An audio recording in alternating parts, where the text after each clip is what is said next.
Secretary, binabanggit po ng abogado ni Madriaga na si VP Sara ay pumunta sa BJMP.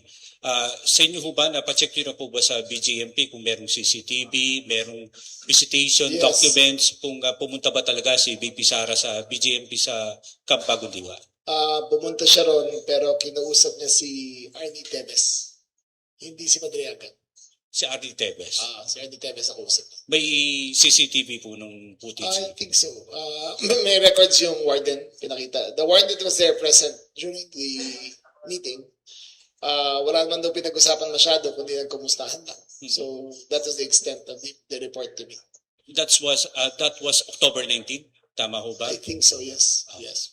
Thank you very much po. Any more questions?